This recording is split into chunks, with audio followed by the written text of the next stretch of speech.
Mr. Morgan Foster was born on the cold, dark morning of June 12, 1981. Football found him early on in life, though a misguided own goal soon saw him relegated to goalkeeper, a lonely and terrifying position. As with most young boys, his passions were consumed with the arrival of video games, and Morgan swapped his gloves for the controller. He developed a distaste for olives during secondary school, though his mother told him he would grow into them. He never did. Armed with 23 years of knowledge, Morgan decided to try his hand at business. He opened a pound shop with the help of his parents, but due to the economic crisis of 2008, it was a short-lived enterprise. Morgan joined the accountancy firm of Hartley & White soon after and settled into a comfortable routine. He was soon on a first-name basis with Victoria, a barista at the local cafe. Though Morgan detested the foamy, sticky mess of marshmallows she placed in his mochaccino, he maintained her coffees were faultless, so as to avoid an embarrassing confrontation. One sleepy Thursday afternoon, Morgan sat at his uninspiring desk and looked through the window into the city beyond. It was a fine day. The view from his office was plain, to say the least.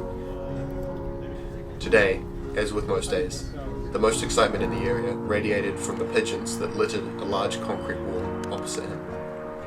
Their incessant cooing made Morgan wonder just how complex a pigeon's life could be.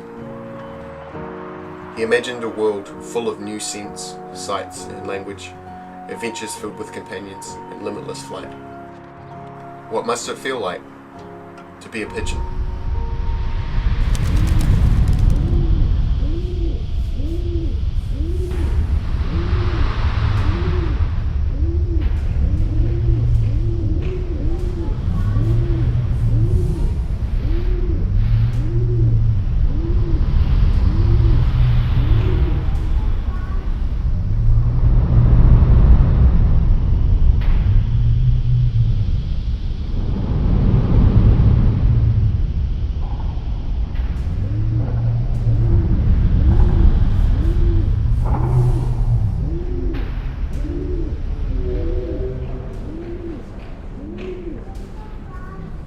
To be a pigeon is pretty boring.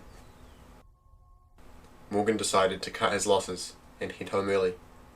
After all, he had an episode of Jeremy Kyle waiting for him on the box. Prove the baby is mine, or I am marrying your mother. The pigeons of the wall murmured as he left. To them, life was pretty great, and being a bird sure has its perks.